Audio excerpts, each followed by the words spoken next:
Welcome, everybody. My name is Kelly Bullock. I am the Bullock Experience, and welcome to Twerking Tuesday Tackle Talk. And our guest, Wayne Garcia from Tigermuskienm. What's going on, Wayne? Good evening, Kelly. How you doing? Pretty good, man. Let's go ahead and start it off, man. Just kind of give us a little bit of background on who you are and where you're from and what your channel is about. Okay. My name is Wayne Garcia, otherwise known as Tigermuskienm. I'm from Albuquerque, New Mexico. Been fishing since I was 11 years old, so around 35 to 36 years experience fishing multi-species here in New Mexico. Nice.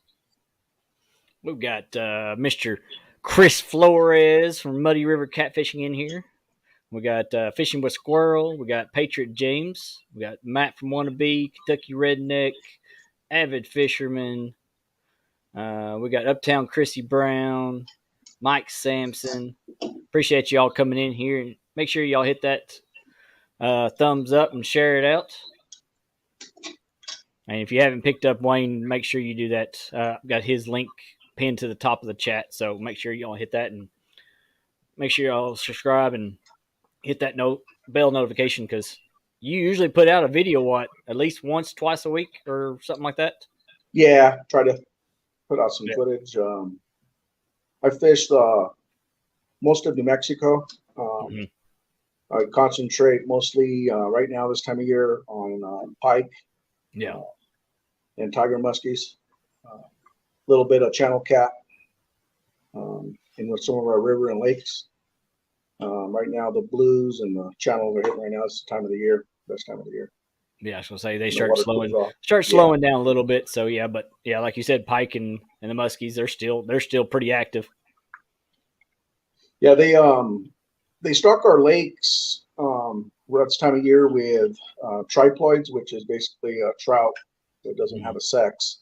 They put them in the lakes for people to fish, and people go out there and catch trout. This is the winter trout season for New Mexico, and they put them in our local drainages, which are creeks, and our local ponds in our towns, our counties. Matt, I'll go ahead and let everybody know that you don't see Kevin here beside me on the screen. Kevin is down in his back.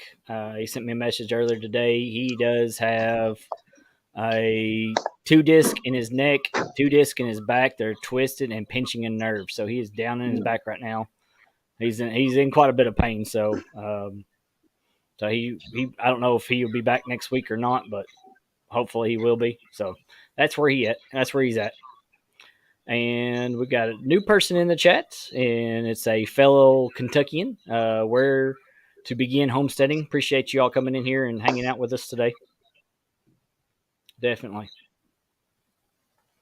So, as a lot of people can see, is the thumbnail on the show tonight is the identifiers between a pike and a muskie.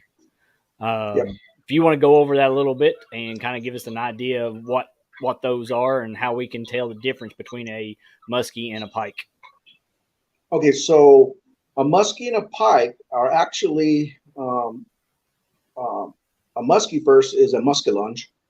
It is put in lakes is also reproduces in lakes, musky lunge.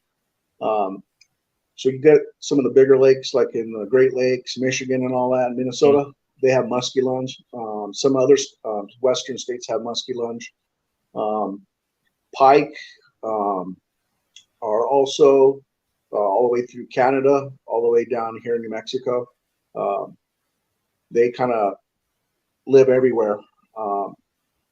The tiger muskie, we'll get into the colors here in a second, but the tiger muskie basically is the cross between the two. Okay. And so it happens rarely in the wild, but it does happen. Fortunately, in our lakes, we have them because of a problem. We have a lot of rough fish in two of our lakes that were really bad, and it was goldfish was one of them, and it's white sucker. And so the New Mexico Game and Fish put tiger muskie and stocked them in the lakes to control the goldfish and sucker. Yeah. So they are kind of like a mule, meaning like, you mix a horse, mix a horse and a donkey, you get a mule. Yeah. They are sterile, so their lifespan's not that long on a tiger muskie, but they grow really fast and they eat a lot. And unfortunately, we have them in our lakes here. We can fish for them. And in our lakes, they have to be over 40 inches to harvest. So I do most of catch and release on them. I've never kept a tiger muskie. They are ferocious, just like the pike and the muskie. And their pattern is way different than a muskie or a pike. Yeah. They have a really prominent vertical stripes on them. Yeah. And you'll know the difference. Muskies are more, you get like kind of like almost like silver muskies, where they have a little bit of coloring, but not much. Pike are real obvious because they're green and they have the yellow spots.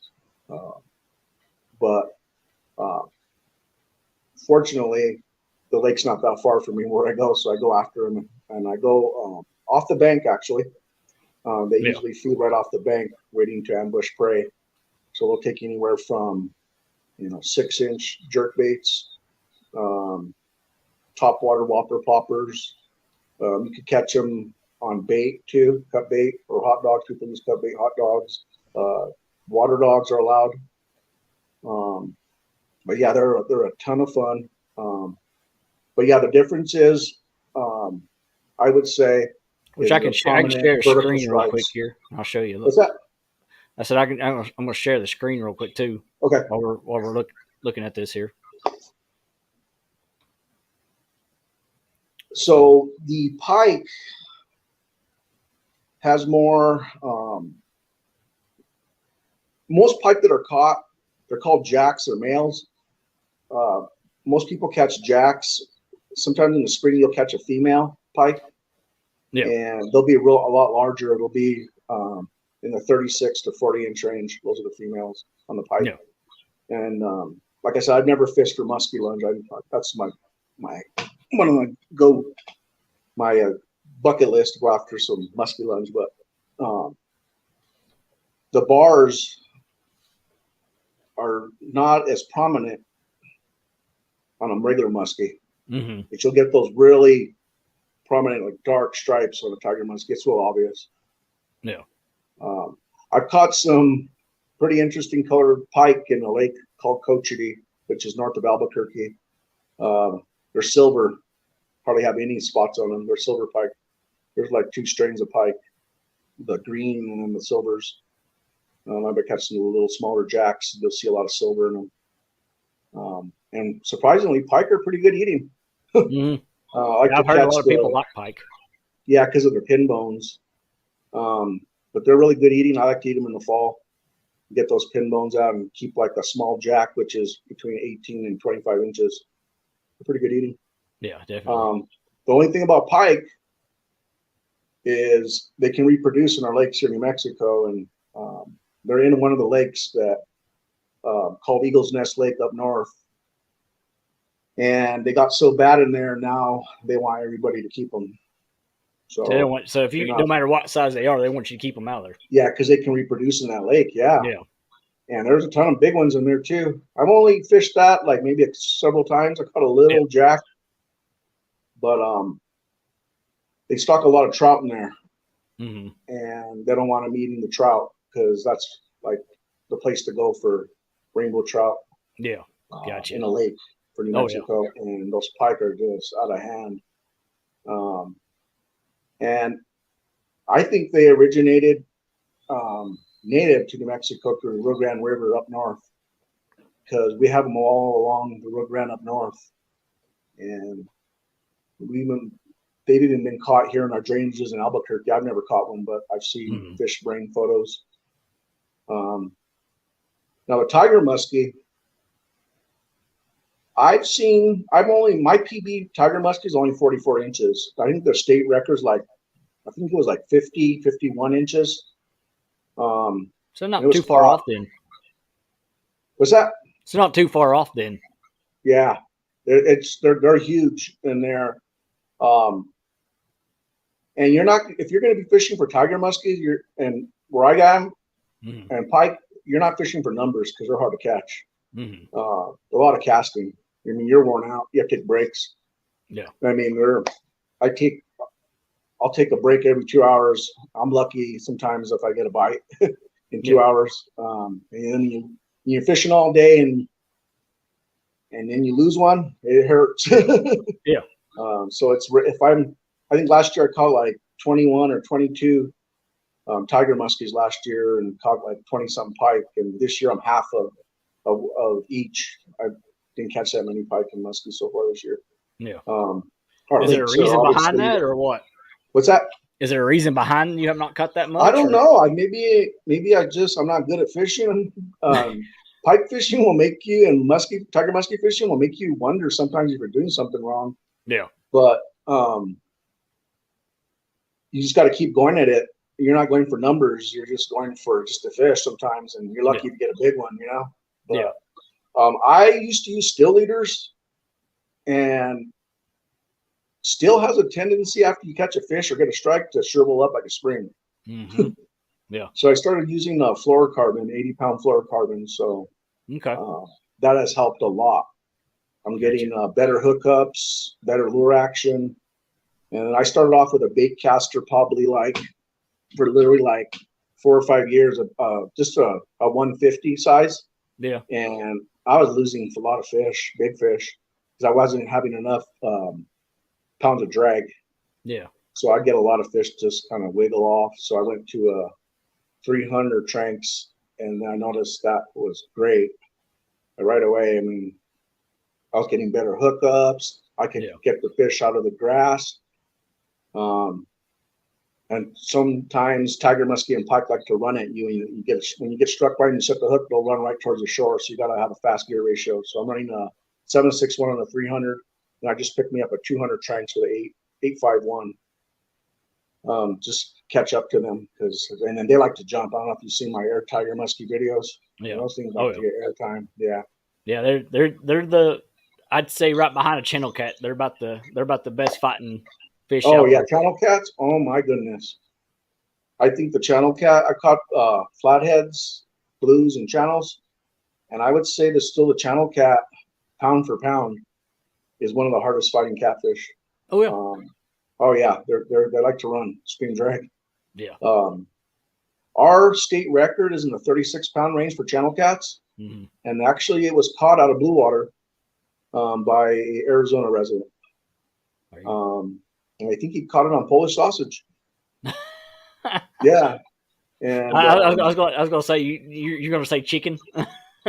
Yeah, chicken's great.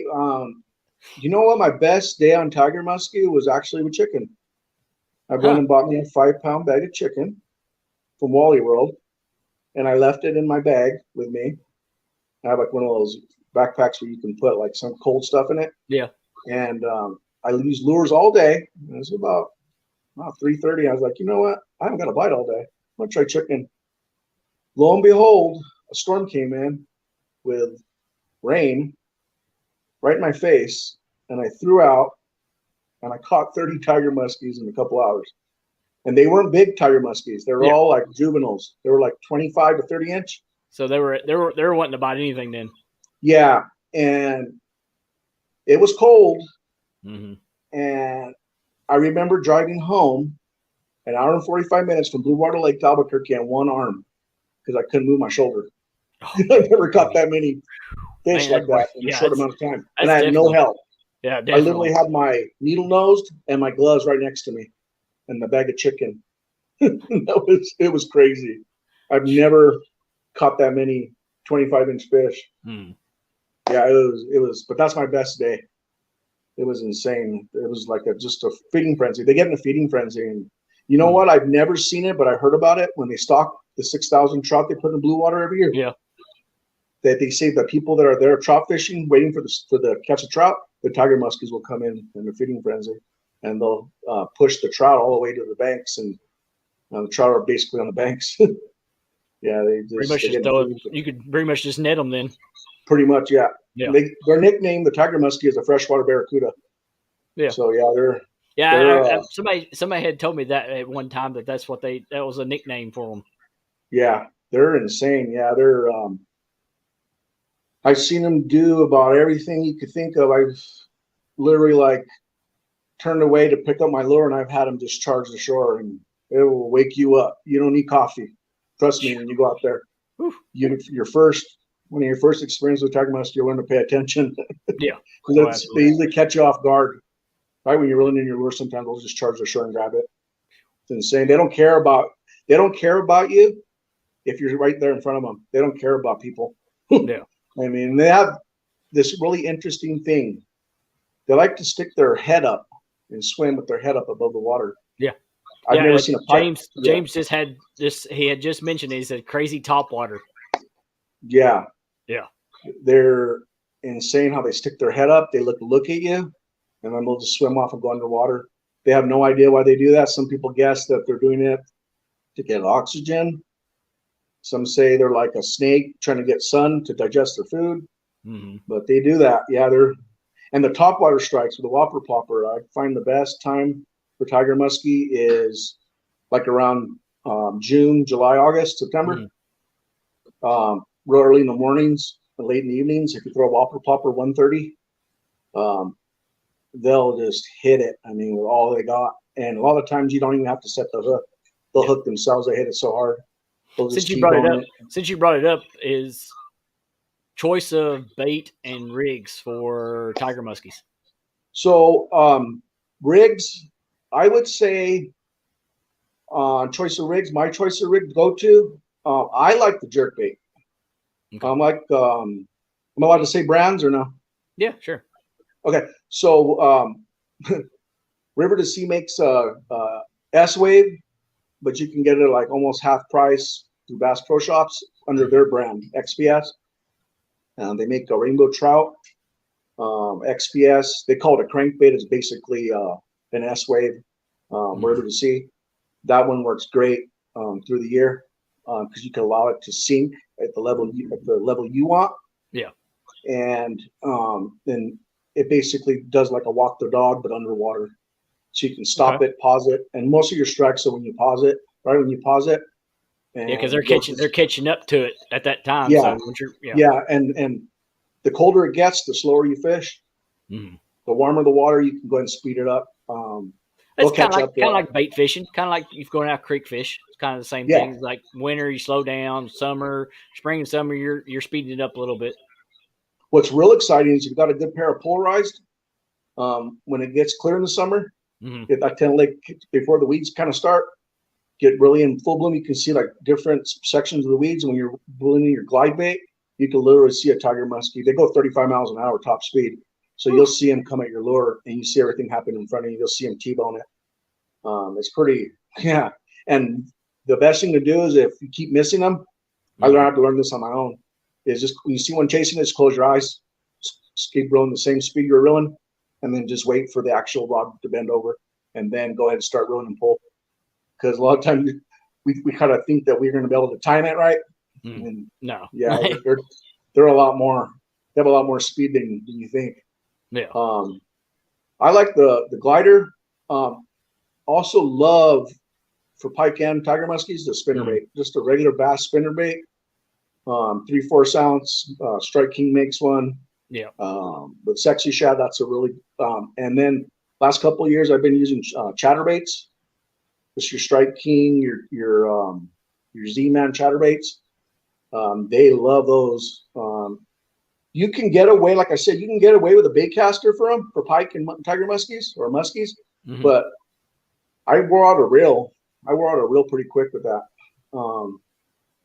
Line wise, for just a regular 150 bait caster, I like to go with 30-pound braid. I use Power Pro or Suffix. Yeah. And then now that I got a 300 trunks, I can put up to 65-pound in there and then 80 pounds. So I don't have to worry about fish getting them, trying to dive with the rocks, try to break me off. Yeah. I can bring them out of the weeds. Yeah. I just like a lot more cranking power because I've had big ones with the 150 and they just take over, man. And they're like, you ain't going to move them out of those weeds. Yeah. They'll break your rod. I mean, I even thought about, because we've got a place down here, and I'm going to hit it during the springtime. We call it Devil's Squeeze. It's a spot where this river comes through and it squeezes right between two big rocks. Yeah. And they say a lot of the muskies come through there. So we actually have muskie here, and they'll come through that speed water, that really fast flowing water. Yeah. And I was like, I'll just use my big 8-foot catfish rod. Yep. You can get away with a big spinning reel. I'll tell you that. Spinning reel on it. Yep. I got a Optics 60 spinning reel on it. Yeah. So I'll just throw it out there and just put a bigger leader on it and throw me a nice little, like you said, the Strike King chatterbait or something like that on there. I've got plenty. Yeah, you can get fluorocarbon leaders. They're kind of pricey. Some guys make them on their own. They'll buy like a spool of Seagar, a Brazex, and make their own. You can make your own leaders because they get pretty pricey. The lures, you can go real expensive on the lures, or you can just use bass gear. Yeah, depending on what you want to use. I've got some pretty good size Strike Kings. I've got some stuff that are probably about the size of your hand. Yeah. So I've got some heavy duty ones that's been gave to me and stuff like that. So I figured I might try some videos this coming. And that'd be like we something talked cool. earlier. I've got the Eagle Claw steel leaders, so I can even use those if I had to. Yeah. Oh yeah. And then right now, Cochiti right now, some of the other lakes are not frozen over up north, and we have some other lakes. The channel cats start about this time of year. Yeah. They get cut carp. I tend to catch bigger cats and bigger channel cats in the winter. And yeah, Chris says, "Do you use steel leader?" I know you already went over this, but if you want to answer that. Yeah, I used to use steel leaders. If you're going to go with a steel leader for pike or tiger muskie, I would go minimum 20 pound on the steel leaders. Make sure they have interlocking snaps on them because I've even had tiger muskies break the snaps on them. So when I went to fluorocarbon, they put 100-pound snaps on them. You're not going to break those. It's just like what it is you reeling in and all the energy from the fish is kind of what breaks those snaps. Well, you look at it. Especially like you said, tiger muskie top speed's 35 miles per hour. You're looking. Yeah, that's a lot of plus all the yank that you're pulling on it, and it pushing 35 miles per hour out. Yeah, with a 13-pound fish. Yeah, it's crazy. I think one time I do this once in a while just to see. I try to catch them without a steel leader just to see, and it works. Yeah, but when you get broken off with like a $12 or $13 lure, even $8 lure, it feels like they just cut through kite string. You'll just feel the strike and your line just laying there, and you're like, "What just happened?" That was a strike. And the teeth are razor sharp. I've only been bit a couple times. That was my own fault. So it's usually when I forgot to grab my pliers out of the truck and throw them in my backpack. But that's rare. It happened this year. I got away with a couple without pliers. Pike. I've never been bitten by a pike. I wouldn't say I've gotten bit. Most of their blood that you see in my videos I don't edit the blood out. I think this year I got one and a pike in the eye on accident. Chatterbait went all the way through his roof of his mouth and went through his eye. Yeah, and as chatterbaits, they put those. I think Strike King puts not eagle claw. I think they put Gamakatsus now on them. Mm-hmm. So those hooks are razor sharp. Oh yeah, they are. And then the whopper popper hooks are like the devil hooks. They hook on everything. Yeah. Yeah, you don't have to sharpen those hooks. On those, I actually, when I'm done with it, I actually put them back in their own case because Yeah. I hate dealing with them inside of another little open case or anything because they're gonna stab me no matter what. And then the titanium leaders, some of these guys use too, which I think they're highly expensive. They're like $25 some of them for Shoot. 1 liter. Yeah, the titanium leaders because they don't rust. The titanium leaders don't rust. They don't have to be coated, and they're very invisible too in the water. Yeah. I like fluorocarbon. I stay with fluorocarbon now. It's just I got more success with the fluorocarbon, and they last twice as long. You have to get a big fracture for it to fail in the fluorocarbon, and you get in the 80-pound range. The minimum guys use for pike, I think, is 60-pound. 60 is where it stops. I wouldn't take a chance with like 50-pound fluorocarbon, especially to get a fish of a lifetime or something, No. And it ends up swallowing your lure. And then now you have to do all those teeth, gnawing into your fluorocarbon. You won't make that fish out. It'll slice it. Absolutely. So I showed the little video when we first started. You are a multi-species fisherman, not just pike and tiger muskies. You also go after channel cats, flatheads, and blues. What's your biggest channel cat? It's not very big. It's only like 10 pounds. 10 pounds. But yeah, in some places, that's a monster fish. I don't know. That's a monster channel cat. I was very excited when I caught it, and guess when I caught it? December. In Albuquerque. No. It was a wild fish, and I caught him at 3 a.m. Or her. Caught her at 3 a.m. Yeah. And put her back. She hit cut bait. I was using cook carp. And 3 a.m. I was asleep. Me and my buddy, New Mexico Gato Vatos, Jeff. He's on YouTube also. I went to bed in the truck, and I guess rod fish pulled and was taking the rod holder out of the ground. And I had to wake up and come to and pull this fish in. I was like, wow, And then I'm trying to think of the flathead I caught last year. It was 32 pounds. I caught that south of Albuquerque on the Rio Grande. I caught it with Chris's rod, flathead rod, and I was using a 8,000 pen, using cut bait. And that fish hit at 5 a.m. So I caught like a couple of flatheads and a couple of blues right before it, but there's a lot of turtles hitting that night. Yeah. And then that flathead hit, and the rod bent over, and I thought it was another turtle. I started reeling, and then I felt the weight, and then that big old long surge of the head shaking. Flathead. Yeah. And then I haven't caught very big blues. I think I caught like a 12-pound blue last year. I caught a lot of little blues, but caught that also in the Rio Grande down south. Blues are really, really good fighters too. And then I caught a ton of bullheads in my life, trying to catch carp with worms. Bullheads are everywhere. We're not allowed to use bullheads as bait over here. You're not? We're not allowed to use bullheads as bait. Oh, man. That stinks. Yeah. That's like the best, I guess, supposedly some of the best flathead, right? Bait. So, and then bass. I caught some bass. I think my PB bass here is like almost 6 pounds. Caught that out of a golf course pond. And then I caught some walleye. I haven't caught very big walleye. I think our legal limit here is 14 inches. I think I caught they're like 17-inch walleyes I've caught. Chris has caught walleye a lot. Yeah. In our lakes because we have a lot of them in Elephant Butte and Caballo. Trying to think of what other fish I fish for. Trout. I fly fish for trout.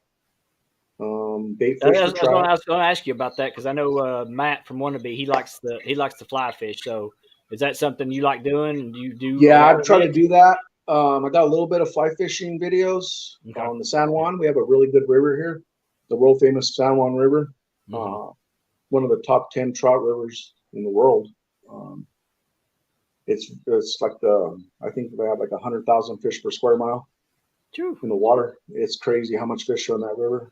That's my go-to place, and then for like trophy rainbows, and then I'm trying to think of what other fish do we fish for.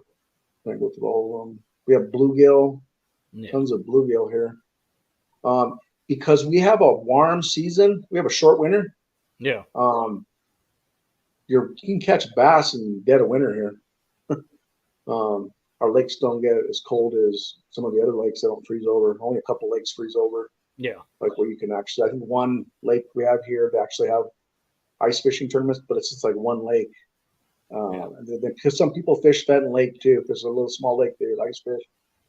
Yeah, it really doesn't get cold. Really, really, really cold here. So the fishing season's longer. Um, but yeah, as far as channel cats, right now is channel cat time, blue cat time, Yeah. tiger muskie trout. This is like we don't stop over here. Yeah. And That's one that you hadn't because mentioned, I know you do, and I saw it in the intro video, is crappie. yeah, we have crappie. We have a lot of crappie here. There's a ton in Elephant Butte where Chris fishes, Yeah. Chris Flores, and there's a ton of them in Caballo. We have them in have some in Abiquiu, Cochiti, where I go. There's crappie. Mm-hmm. There's some big ones in Elephant Butte. Um, Trying to think where we have crappie. We have that yellow perch. There's a ton of them in Eagle's Nest. Yeah. They get pretty big. They have ice fishing. Like I said, they have ice fishing tournaments there. I don't target yellow perch, but I know they're good eating them. They're really good eating yellow perch. We have a snagging season also. We have salmon, kokanee salmon, landlocked kokanee salmon, which they put in our lakes too also, and they spawn. Mm-hmm. And then they have a snagging season where you can snag them. So we have a lot of species of fish here. That's a good thing. We have a lot of species and a long fishing season. Yeah. Um, That helps out, especially down there, especially for the ones that eat fish, that yeah, ride their and a lot family of people with don't feeding fish in the fish. state. I'm going Yeah. to say a lot of people really don't fish. I'm off during the week and I go to some lakes and then I'm the only one sometimes at a Hmm. lake. I can look around the banks and it's nice to have a solitude. Yeah. Um, but I know the weekend guys, the weekend fishermen, they say it's packed on the weekends. So that's kind of like why I have like the days off during the week Yeah. because it's real quiet and a lot of less fishing pressure. Yeah. Um, I find a lot of lures at Blue Water Lake that the tiger muskies cut off. Yeah. I Oh, probably yeah. got like a whole, yeah, I have a whole like big tray full of lures I found there. I found like $20 lures. I'm like, what? Yeah, and people don't use Golly. still eaters. You know, they forget that these fish have like these nasty teeth. Yeah. So I go lure hunting sometimes over there. I found quite a bit of lures on the banks where the predators are. And a lot of lures just floating on the banks. We got Trout Slayers in the house. Guerrero's in the house. Indiana Chris. Trying, Pontoon Jody jumped in here. 922 Crappie Barbecues in the house. We got 12 wonderful people in here. 13 now. Appreciate everybody coming in here and hanging out with us. Definitely. All right. A few of the questions I was going to say, because we started going over a few things in our chat that we Okay. had talked about. Um, Trying to go back over what we were talking about. Um,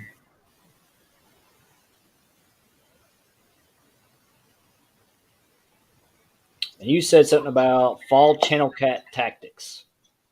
Yeah. So this time of year in our lakes and in our rivers, we have white sucker and carp uh, and shad in our Rio Grande River system.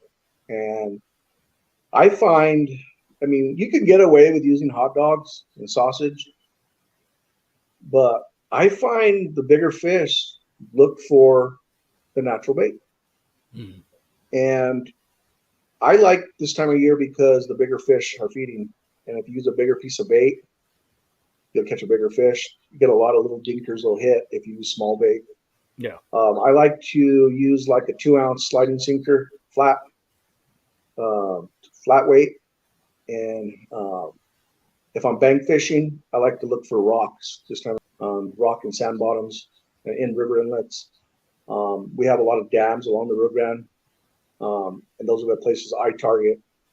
And like I said, I find that the wee hours of the mornings when those big ones hit, you get a lot of dinkers during the night, and it's just seemed like that magic window between 3 and 5 in the morning for me is the best time for the big channels when they wake up.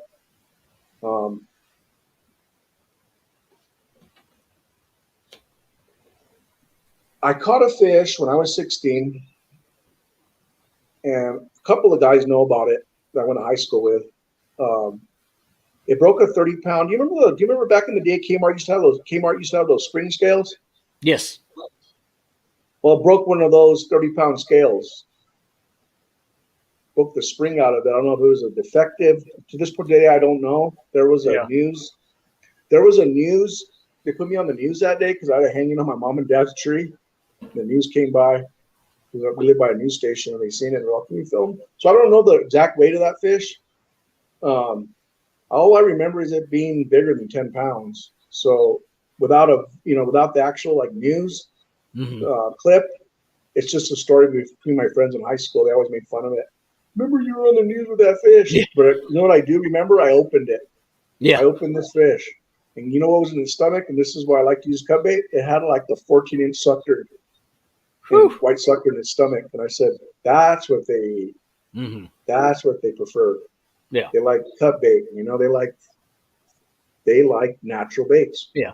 Well, I mean, it's like you remember Dieter's video where he was pulling the mussels out. Yeah. I mean, it plainly tells you exactly what they're eating.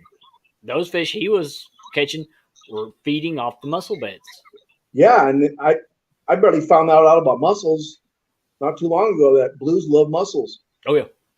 They love mussels. You know, and I can't find mussels here. I mean, like they have back east, but how are you going to mimic a mussel? Yeah. You know what I mean? Those are things that we think about. And I've seen people use crazy stuff for catfish, you know? Well, see, here's the thing. I kind of look at it is, if you open up a mussel, what's on the inside? It's pinkish, right? Yeah. What do we use that is pinkish color? Chicken. So that, to me, almost mimics a mussel. Even though they're eating the shell and everything and breaking it open and digesting the mussel out of it. But the chicken actually looks like a piece of mussel for them. So that and the oil and everything that's on them, when you throw it out there, it's probably kind of does mimic it a little bit. And you know what I find amazing too? I catch channel cats on lures. I've caught blues on lures. You know what I want to catch on a lure is a flathead. And Chris knows. Chris made a video of a guy using some like soft baits. Yeah, we've caught baby flatheads on like creature baits. Here. Bass fishing. So I was over here in the Rio Grande one time throwing whopper poppers to see if they'd hit topwater like those Wells catfish. I mean, one of these days it's going to happen. You know what I mean? Oh yeah. The opportunity is going to rise where a flathead hears something because they have amazing hearing. And then pike, they got pores, and muskie got pores on the bottom of their jaw and their lateral line to pick up, vibration, so they can hear. That's how they hear, and through those pores in their lateral line. So fish pick up vibration too. So I think people always assume catfish are just like this bottom feeder, but they're not. They're predators, and they go out and hunt stuff, and if something's going to swim by them, they're going to kill it. They're hungry. They're going to eat it. And I like that they allowed chumming in this state. Finally, they weren't even allowing chumming in the state until just like several years ago. Yeah. And finally, they allow chumming, so now we can chum out bait. I like chumming for catfish. Because it gets them in a frenzy. You know what I mean? Jody says she caught a 4-pound flathead on a skipjack marabou jig. Wow, Yeah, that is so cool. yeah. But I mean, here, because our lake is mostly bass fishing. Yeah, That's predominant fishing is going on our lake is bass fishing. So guys are pulling out channel cats and flatheads on creature baits, jigs all the time. So yeah, it's not unheard of on here. But they don't talk about it because what they do is they just toss it back because they're not worried about it. That's the farthest from their mind is like channel cat or a flathead that they catch. It's the bass that they're really after. So those stories don't get told. But I'll talk to some of the guys and say, hey, what y'all been catching? We've been catching such bass, or we've caught crappie. And I'm like, have you caught anything else? And they're like, oh yeah, we caught a 10-pound channel cat or something like that, or 2-3 pound flathead. Ain't no big deal. And it's like to them, it ain't no big deal. It's like whatever. Like it to yeah. us, like okay, you caught a channel cat, you caught a flathead on a jig. It's like I need to hear these That, stories about where you caught it at, how you caught it, and what depth you caught it at, because that's where I want to be at. But they're like, ah, they don't even want to remember where it was at because that's the fish that they just don't care about. yeah, I like everything I catch. Yeah, I don't know. me I too. just I mean, that's the one thing that kind of drew me to you for the longest time is both of us go after multi species. It's yeah. that's something that I really like watching your stuff, and it's just that because you go after everything. You go after the bass, you go after the pike, the muskie, you're after crappie, everything. I'm like I like the reason I named my channel Tigermuskienm is because that's like our longest, like lengthwise, longest fish in New Mexico. I think. Yeah. Um, I know the flathead state record is massive too. Our state record flat is like it's not like massive, but it was 78 pounds. Mm-hmm. But it was caught in Elephant Butte Lake too. And I'm trying to imagine a 78-pound fish in New Mexico, and it scares me because that's like the small teenage human. You know what I mean? Yeah. Oh, And absolutely. I'm thinking because there's all there's always that story of the divers that go to a dam and they come back up and like I'm not going back down there. Yeah. Yeah. Now It's I know what they're it's a talking myth about about. that Volkswagen eating catfish or fish that's down there. Yeah. Yeah, and now I'm thinking 78 pounds is pretty long fish too, and that's scary. Yeah. You know, and they're a 78-pound fish is eating baby muskrats. Oh yeah. It's eating whatever it wants, Yeah. whatever comes in its Big line. old. I mean, pretty good sized birds off the top of the water and stuff like that. Yeah, They're going down. Yeah. it's eating small ducklings. It's Yeah. eating whatever size could fit in its mouth. And flatheads, they could open their mouth massive. Oh yeah. They're They just eat swallowing whatever they anything. want. Yeah, they can eat Yeah, whatever they want. Steve Ransom said he said I caught a 8 pound flathead on a white spinner bait, 12 foot of water on a rock bank. wow. It says that's the thing that people don't talk about is these fish actually go after artificial baits too, and that's the What thing that I like What's to the see. craziest thing you ever caught on a lure, Kelly? Oh, good gosh, craziest thing I've ever caught on a lure, gas can. Seriously, I threw it down and I had a what was it, a spinner bait. I had a pretty good sized heavy spinner bait and I was bass fishing and I threw it and it was got down probably about I'd say we were probably 12 foot water Yeah. and I guess it was sitting middle ways. It wasn't sinking but it wasn't floating up to the top and I Okay. grabbed something hard and I didn't know what it was and I pulled it up. It was a plastic gas can with water in it, but it wouldn't sink. It wouldn't float on the top. It just stayed in the middle. So yeah, it's just like I'm like seriously, like why a gas can right in the middle where we're at? So, but ain't no You telling know what. what my best day was? Weird stuff I caught. I caught three like the 7-Eleven Gold Cups, Yeah. like that size. I caught three of them in one day in a creek, like in three different spots, and I'm like, what? It was, there's trash in the rivers, but it wasn't that much trash, and I kept hooking cups. I was like, And I didn't do very good that day, so my buddies were laughing at me like, "You caught 3 big gulps." Yeah. Here you go. Michael Murillo says Trish caught a flathead on a shad wrap this year. Wow. Yeah. And Steve Ransom added to that, and he said, "I hear a lot of that on my lake, the shad wrap on top water." Yeah.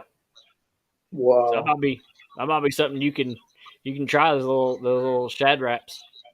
Yeah, I'm gonna have to kind of try to catch a flathead on a lure. Yeah. Before the end of the year. Now, I got a question also. You got a lot of catfishermen in here. I feel like the flatheads slow down in the winter here in New Mexico. Like a lot of guys don't catch them here. Are they at temperature? Like a temperature? They're a temperature where they stop feeding, or? I think. I mean, my opinion. I mean, I'll let like Jody. Jody does a lot of flatheading, and you got Justin's in here. A few others. I think what it is the bait slows down for them. Oh, okay. I think bait slows down, the temperature slows down, and usually about the time it gets cold, they really slow down. Yeah. Almost kind of like they hibernate almost. Yeah. Because they get them out of holes. You know, I've seen their holes. Mm-hmm. Yeah. Where they go and dig themselves in a hole. Yeah. So, yeah, I just seem like the bite slows down here for us in New Mexico. And then when the spring comes, man, as soon as that starts shining again, everybody starts catching again. Because we have them in our Pecos River too. There you go. Our Rio Grande and our Pecos River. 60 degrees is what everyone says. So anything below 60 and below, I knew Justin would say. He said flathead go dormant in cold water. So basically, they hibernate. Basically, it's what they go dormant. Pretty much, they're hibernating through that colder. They'll eat enough right before that. I'm guessing they'll eat a lot and just kind of sit there and just go dormant for a while. Kind of like when I get home from work. Yeah, pretty much. Pretty much, yeah. I think that's about all of us. We kind of just go dormant when we get home, especially in the cold air in winter. Yeah, yeah. We I think I was gonna when I go fishing here in the winter. I wait till it gets I wait for me to be comfortable. But when your reels don't work out here when we get ice on them. You know what I mean? Yeah. I thought of some ideas to put on your spool, like maybe some saline solution or some salt on the line. But yeah, I won't go out when it's like 20 degrees because braid doesn't do well when it starts freezing. Oh yeah. Let's say I use mono, so yeah. So I don't have to. I use mono for trout. I'll use mono for trout. Some guys don't like to use braid, but I use mono for trout, panfish. I go to braid when I go after walleye, pike, the toothy stuff. So hard yanking fish, I'll use braid. I haven't lost that many fish with braid as far as break-offs. You know what I mean? My child is in the chat and she's trying to be funny. She said, "Hello, everyone. My name is Guy. Emotional damaged."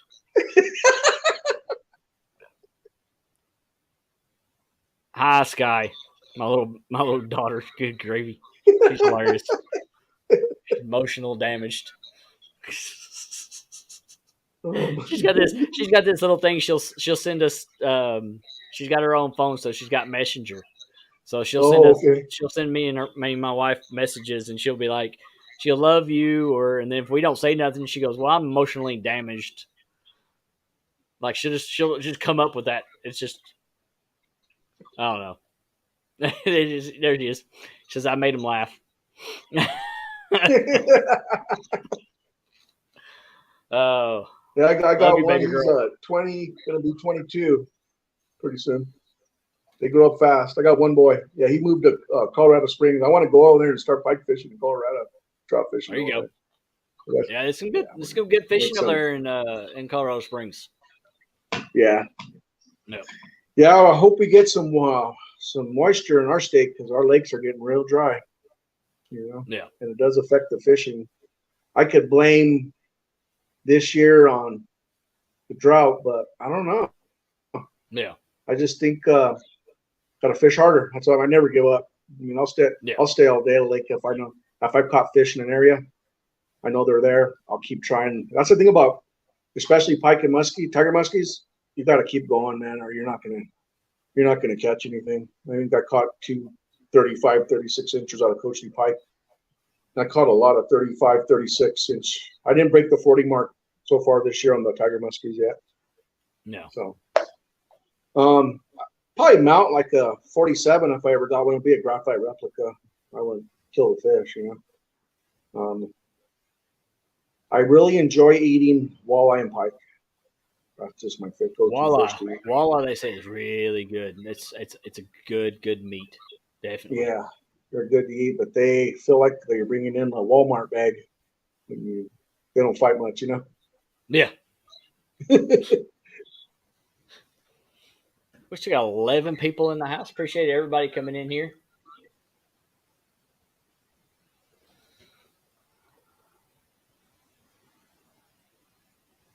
All right. Anything else you could think of? I'm trying to go back over our notes, kind of like what we have talked about. Because we kind of talked about the lure choice that you use. What kind of lures you use for the pike and muskies? The craziest thing I've ever used for muskie, like I said, was chicken. It works. Mm-hmm. Everybody at the Blue Water Lake likes to use hot dogs. I've never caught one on a hot dog. You're allowed to use the minnows that are in the lake. There's fathead minnows in the lake.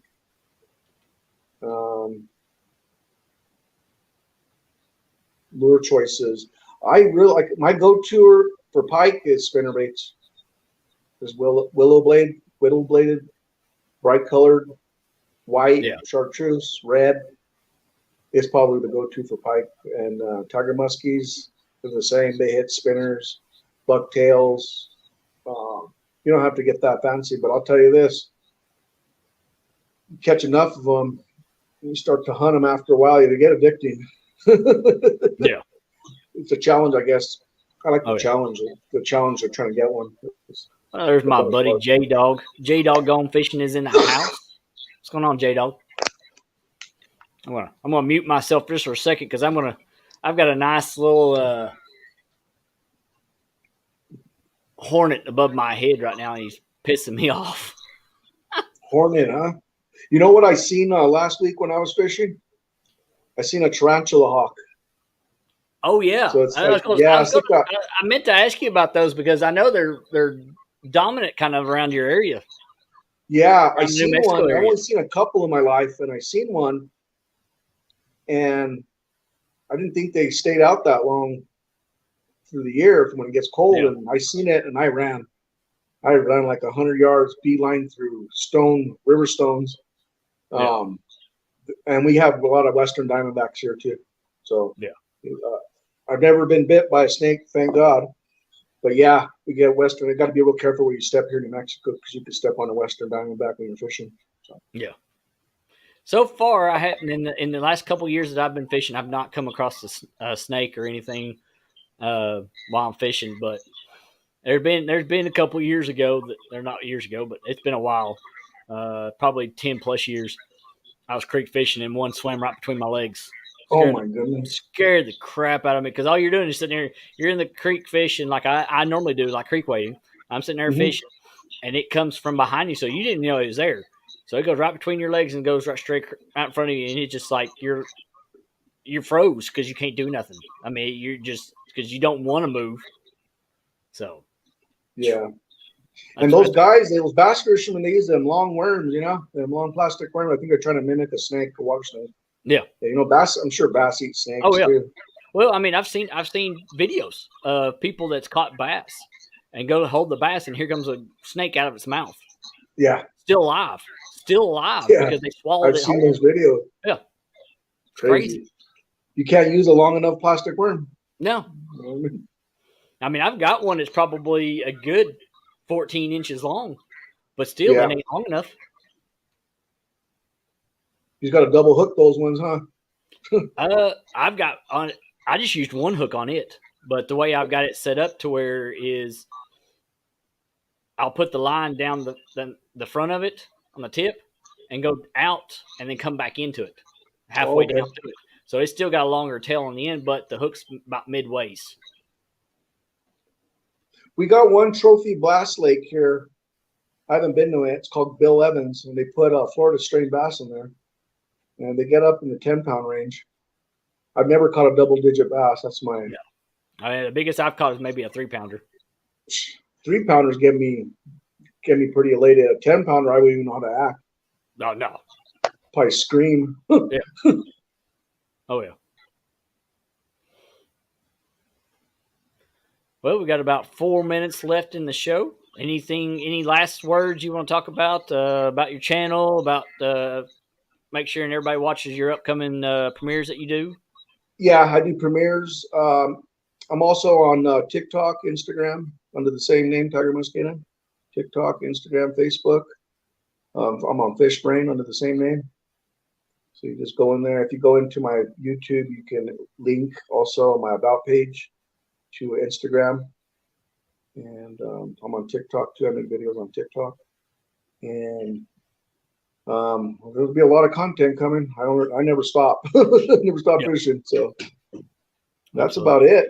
Thank you for having me, Kelly. I appreciate it. No problem at all, man. I appreciate you definitely wanting to do this. And like we've talked about, this is about a year in the making to do this. Yeah. This is about a year in the making. So I definitely appreciate it. Everybody, appreciate y'all staying in here and hanging out with us tonight. And make sure y'all do go over and watch. I think Roger and Creo are going to have a show on tonight. I haven't seen anything yet on them. They may not. Can I do a real quick plug, Kelly? Yep, go ahead. My sponsor, Payless Fence. Go right ahead, man. Payless Fence is a local company here in New Mexico. They do chain link block and privacy fence. No job is too small. They've been around since the 80s, mid 80s. He sponsors my cameras and my equipment, and he's out there, and he does just a lot more than just fences. He does Airbnbs, and he also does. He'll be doing a food truck here pretty soon. He's a retired city worker like me. I'm a city government worker, and I want to thank you, Kelly, for having me down here, and we'll see you next time. I will. And there's your buddy. There's your buddy, Tim Molina. Hey, Tim. Support NM Fishing. Yep. Heck yeah. But appreciate everybody coming in here, and we will see you on the next one. We'll see y'all next week. See ya. So hopefully we'll see if Kevin is doing well, and we'll see him back next week. And make sure y'all go there and hook set there Mr. Tigermuskienm, Mr. Wayne Garcia on his YouTube channel. And we will see you all later.